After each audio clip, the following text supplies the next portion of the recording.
शेतकरी संपाच्या पार्श्वभूमीवर आज महाराष्ट्र बंदची हाक देण्यात आली आहे। तसंच महाराष्ट्रात आज एकही वाहन फिरू देऊ नका असं आवाहन कृषीतज्ञ बुधाजीराव मुळीक यांनी केलं। शेतकरी संघटनेच्या बैठकीत नाशिकमध्ये हा ठराव करण्यात आला, तर 6 जूनला मुंबईत कोर कमिटीची बैठक होईल। त्यानंतर 8 जूनला राज्यस्तरीय कृषी परिषद घेऊन या परिषदेला सर्व राज्यस्तरीय नेते हजर राहणार आहेत, असा निर्णय नाशिकच्या काल बैठकीत घेण्यात आला असल्याचं जाहीर केल्याचे कोल्हापुरात काल बोलत होते। अन्नदात्यासाठी सगळ्यांनी एकत्र येऊन बंदमध्ये सहभागी व्हा असं आवाहन राजू शेट्टी यांनी शेतकऱ्यांना केलं। महाराष्ट्र बंदची हाक दिलेली आहे आणि स्वाभिमानी शेतकरी संघटनेचा प्रयत्न राहणार आहे की हा महाराष्ट्र बंद कडकडीत बंद पाळला जावा। त्यासाठी आम्ही तमाम महाराष्ट्रातल्या शेतकऱ्यांना याद्वारे विनंती करतो की एक दिवस आपला शेतीमाल न विकता आपण बंद पाळायचाच। शिवाय ज्यांना शेतकऱ्यांच्यावर अन्याय झालेला आहे आणि शेतकऱ्यांना न्याय मिळाला पाहिजे असं वाटतं, व्यापारी असतील, मध्यमवर्गीय असतील किंवा सर्वसामान्य जनता असेल, त्यांनी एक दिवस शेतकऱ्यांच्या प्रती सहानुभूती दाखवून आपले व्यवहार बंद ठेवावेत। संप मोडून सदाभाऊ खोतांनी चळवळीचा घात केला असून कार्यकारिणीत त्यांना जाब विचारू असा घणाघात स्वाभिमानी शेतकरी संघटनेचे अध्यक्ष खासदार राजू शेट्टी यांनी केलाय। ते कोल्हापुरात पत्रकार परिषदेमध्ये बोलत होते। तर मध्यस्थी करून प्रश्न सोडवणं चूक आहे का, सदाभाऊ खोतांनी असा टोला राजू शेट्टींना लगावलाय। राजकारणाच्या पोळ्या भाजून घेण्यासाठी कुणी बोलत असेल तर त्याकडे आपण लक्ष देत नसल्याचे सदाभाऊ म्हणाले। ते मिरजमध्ये बोलत होते।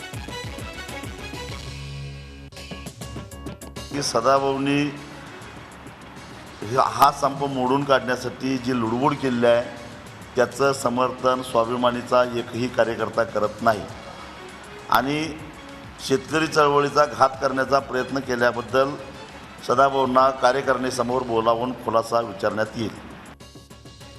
प्रश्न सोडवला हे जर कोण चूक आहे म्हणत असेल तर याचा अर्थ त्या प्रश्नाकडे आता राजकारणाच्या दृष्टीतनं बघितलं जातं आणि राजकारणाच्या पोळ्या भाजायसाठी जर कोण बोलत असेल तर मला त्याच्याशी फारसं मी त्याच्याकडे लक्ष देत नाही। खासदार राजू शेट्टी आणि हा प्रश्न हा वेगळा आहे, तो जो आहे तो संघटनात्मक आम्ही बसू, त्याच्यावर आम्ही चर्चा करू। स्वाभिमानी शेतकरी संघटनेचे खासदार राजू शेट्टी यांनी महसूल मंत्री चंद्रकांत पाटील यांच्यावर टीका केली। स्वामीनाथन कोण होता हे समजण्यासाठी चंद्रकांत पाटलांची परीक्षा घ्यायला हवी अशी बोचरी टीका शेट्टी यांनी पाटील यांच्यावर केली।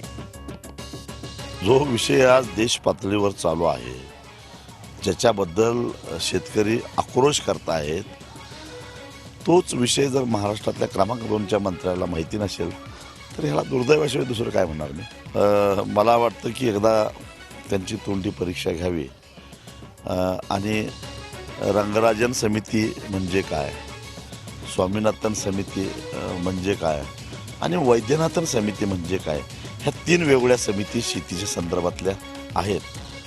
हे वैद्यनाथन कोण होते, स्वामीनाथन कोण होते आणि रंगनाथन कोण होते, याच्याबद्दलचा खुलासा किंवा त्यांचं ज्ञान तपासावं असं मला वाटतं।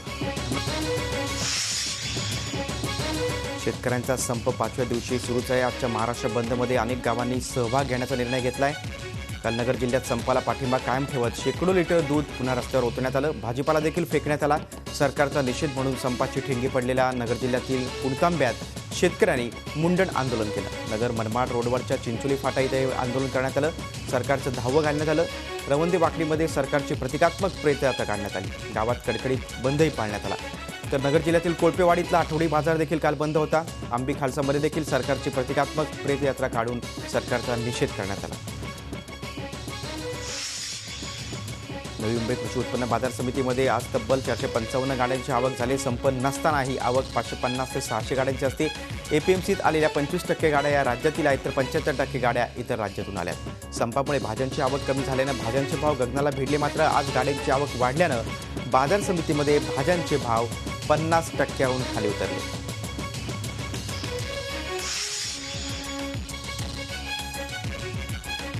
शेतकरी संघटनांनी पुकारलेल्या बंदच्या पार्श्वभूमीवर गोकुळ दूध संघाचं संकलन आज बंद राहणार आहे। शेतकऱ्यांच्या बंदला पाठिंबा देत गोकुळ संघानं हा निर्णय घेतलाय। रोज गोकुळचं तब्बल 10 ते 12 लाख लिटर दुधाचं संकलन होतं। हे सगळं संकलन आज बंद असेल। मुंबई आणि पुण्याला गोकुळ दुधाचा सर्वाधिक पुरवठा होतो। मुख्यमंत्र्यांनी शेतकरी नेत्यांशी चर्चा करूनही राज्यभरात संप पेटू लागलाय. शेतकऱ्यांच्या काही मागण्या पूर्ण करण्याचं आश्वासन दिलं असलं तरी संपूर्ण कर्जमाफी दिल्याशिवाय आंदोलन थांबणार नसल्याचा पवित्रा शेतकऱ्यांनी घेतलाय. हिंगोली जिल्ह्यात चौथ्या दिवशी देखील जागोजागी रास्ता रोको करत दूध, फळ आणि भाजीपाला रस्त्यावर फेकून सरकार विरोधात संताप व्यक्त करण्यात आला. जिल्ह्यातील औंढा नागनाथ तालुक्यातील सर्वात मोठा आठवडी बाजार म्हणून ओळखला जाणारा जवळा बाजार देखील काल बंद होता.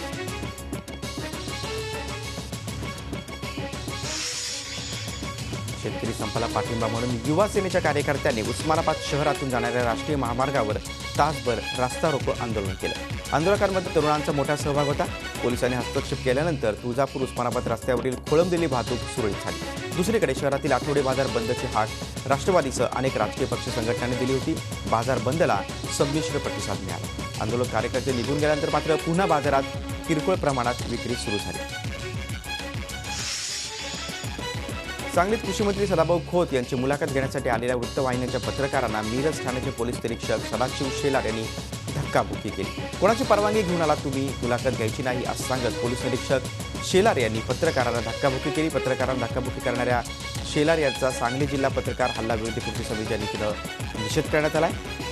शेलार यांचं वर्तन बघता यापुढे काय, पोलिसांची परवानगी घेऊन मंत्र्यांची मुलाखत घ्यायची काय, असा संतप्त सवाल पत्रकारांकडून उपस्थित होता.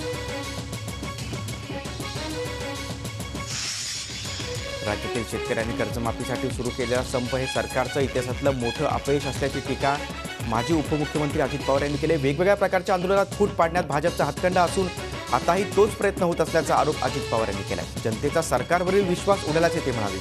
इंग्रज आणि मोगलांच्या काळातही नव्हती इतकी वाईट परिस्थिती भाजप सरकारच्या काळात असल्याची जोरदार टीका अजित पवार यांनी केली. आताही कर्जमाफीच्या करता शेतकरी संपावर गेला. महाराष्ट्राच्या इतिहासात हे कधी घडलं नव्हतं. हे सरकारचं पूर्णपणे अपयश आहे.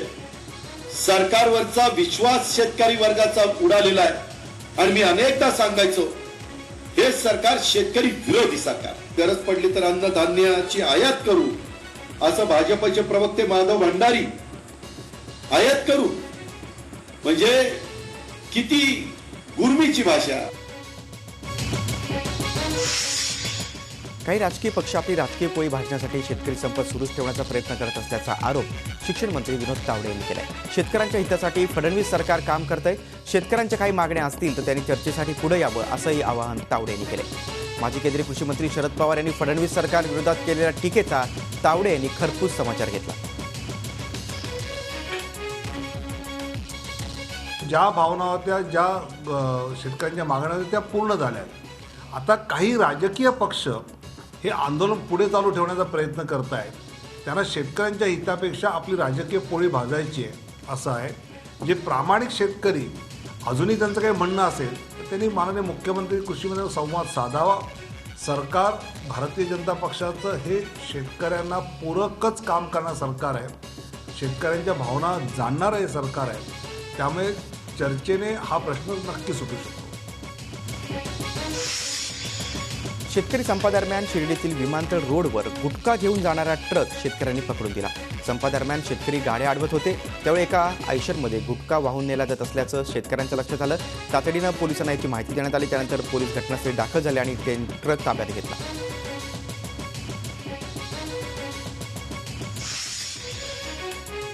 मुंबई गोवा महामार्गावरील महाडजवळच्या अपघातग्रस्त सावित्री पुला शेजारी नवीन पुलाचं काम आता पूर्ण झालंय. सरकारनं आश्वासन दिल्याप्रमाणे अवघ्या 6 महिन्यात या पुलाचं काम पूर्ण झालंय. आज हा पूल वाहतुकीसाठी खुला होतोय. त्याचं लोकार्पण आज होतंय. मुख्यमंत्री देवेंद्र फडणवीस आणि केंद्रीय वाहतूक मंत्री नितीन गडकरी यांच्या हस्ते या पुलाचं आज लोकार्पण केलं जाईल. गेल्या वर्षी 2 ऑगस्ट रोजी मुसळधार पावसात हा पूल वाहून गेला होता. या दुर्घटनेनंतर नितीन गडकरींनी 6 महिन्यात हा पूल बांधण्याचं आश्वासन दिलं होतं. त्यानुसार या पुलाची निर्मिती अगदी वेगात करण्यात आली. हिंदवी स्वराज्याची राजधानी असलेल्या किल्ले रायगडावर 32 मण सोन्याचं सिंहासन पुनर्स्थापित करण्याचा संकल्प शिवप्रतिष्ठान हिंदुस्थानचे संभाजी भिडे गुरुजी यांच्या नेतृत्वाखाली करण्यात आला. हा संकल्प पूर्णत्वास नेण्यासाठी हजारो शिवभक्तांच्या उपस्थितीत किल्ले रायगडावर शपथ घेण्यात आली. किल्ले रायगडावरील होळीच्या माळावर असलेल्या शिवाजी महाराजांच्या पुतळ्याला साक्षी ठेवून हा कार्यक्रम घेण्यात आला. अतिशय शिस्तबद्ध पद्धतीनं आलेल्या उपस्थित सर्व शिवभक्तांनी भगवे पेटे बांधले होते. त्यामुळे होळीचा माळ आणि बाजारपेठेचा परिसर भगवामय झाला होता. आत्महत्याग्रस्त शेतकरी कुटुंबासाठी स्वर्गवासी पद्मभूषण बाळासाहेब विखे पाटील सहाय्यता योजना राबवण्यात आली आहे। या योजनेनुसार जिल्ह्यातील 208 शेतकरी कुटुंबांना दत्तक घेण्यात आले। इतकंच नाही तर या योजनेनुसार येत्या 15 जूनला प्रत्येकी 50,000च्या धनादेशाचं वाटप केलं जाणार आहे। मराठा क्रांती मोर्चाला मिळालेल्या निधीतून आत्महत्याग्रस्त शेतकऱ्यांच्या कुटुंबाला प्रत्येकी 50,000 रुपये मदतीची भावना यावेळी समन्वय समितीच्या सभेत व्यक्त करण्यात आली होती। मात्र त्यास विरोध झाला। त्यानंतर नोव्हेंबर 2014 पासून आजपर्यंत जिल्ह्यातील 208 शेतकऱ्यांनी कर्जाला कंटाळून आत्महत्या केली होती। त्यामुळे ही कुटुंब हलाखीच्या परिस्थितीत जगतायत। म्हणून विखे परिवारानं बाळासाहेब विखे पाटील सहाय्यता योजना राबवली। या योजनेत आर्थिक सहाय्यतेसोबतच प्रत्येक कुटुंबातील मुलींचं लग्न, शिक्षण आणि कुटुंबातील एकाला नोकरी देण्याची जबाबदारी विखे पाटील परिवारानं घेतली। केंद्र सरकारच्या अमृत योजनेअंतर्गत घोडबंदर रोड परिसरासाठी ठाणे महानगरपालिकेच्या 180 कोटी रुपयाच्या मलनिस्सारण प्रकल्पाला केंद्र सरकारनं मंजुरी दिली। या प्रकल्पामुळे घोडबंदर परिसरातील 2009 सालापर्यंतच्या 10 लाख लोकसंख्येला फायदा होणार आहे। या योजनेअंतर्गत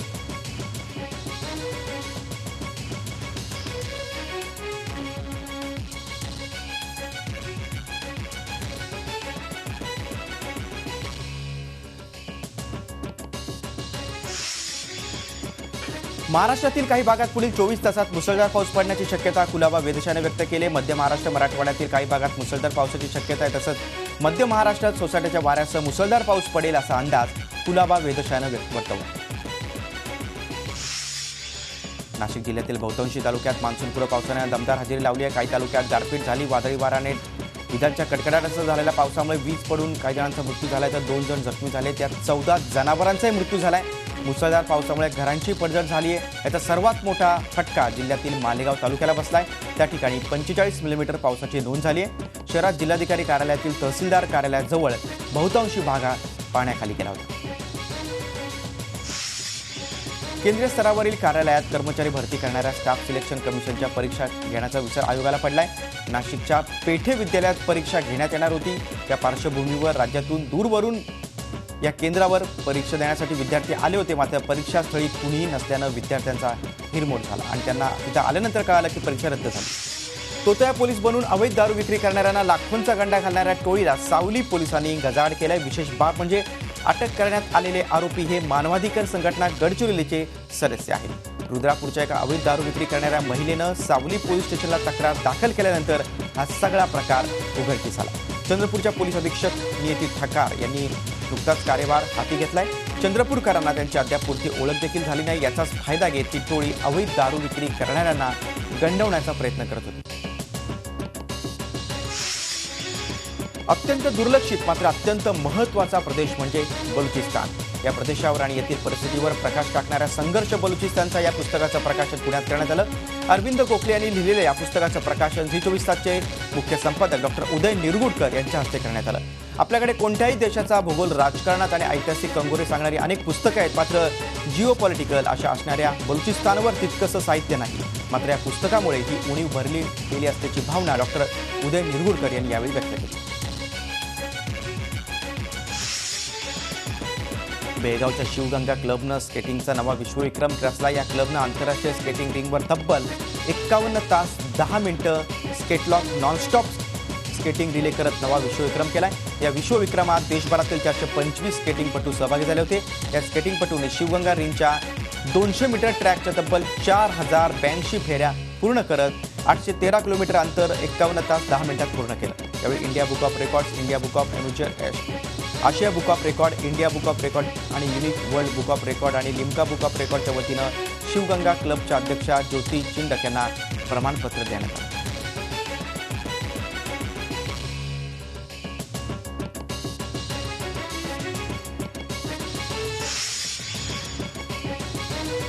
काश्मीरच्या बंदीपोरा भागात सीआरपीएफच्या कॅम्पवर दहशतवादी हल्ला करण्यात आला। या हल्ल्यात जवान आणि दहशतवाद्यांमध्ये झालेल्या चकमकीमध्ये भारतीय जवानांनी 4 दहशतवाद्यांचा खात्मा केला।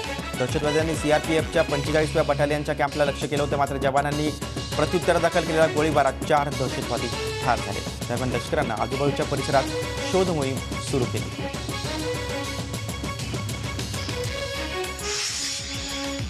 काश्मीरमधील दहशतवादी कारवायांना मिळणाऱ्या आर्थिक निधीचा तपास करत असलेल्या राष्ट्रीय तपास यंत्रणेनं फुटीरवादी नेत्यांसह अन्य काही ठिकाणी रविवारी पुन्हा छापे घातले. यामध्ये पाकिस्तानी चलनासह अन्य परदेशी चलन हस्तगत करण्यात आल्याची माहिती एनआयएच्या अधिकाऱ्यांनी दिली. या छाप्यांमध्ये काही हजार पाकिस्तानी रुपये तसंच संयुक्त अरब अमिरात आणि सौदी अरेबियाचं चलन तसंच काही कागदपत्रं आढळली.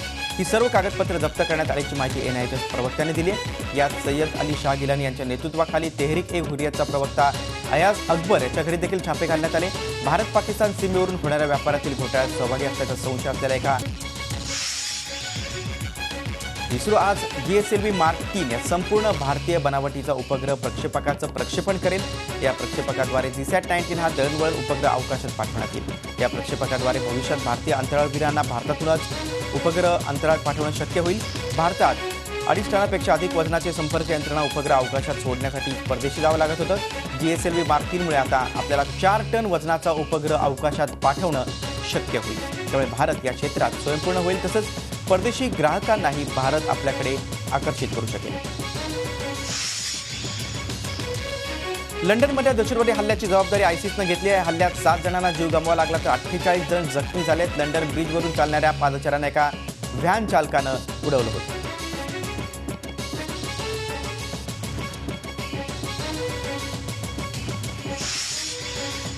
भारतीय सैन्यात महिलांना प्रत्यक्ष युद्धभूमीवर संधी देणार असल्याचं लष्कर प्रमुख जनरल बिपिन रावत यांनी स्पष्ट केलं. त्यामुळे लिंगभेदाच्या अडथळ्यापासून दूर जात भारतीय महिला आता युद्धभूमीवर देखील दिसण्याची शक्यता आहे.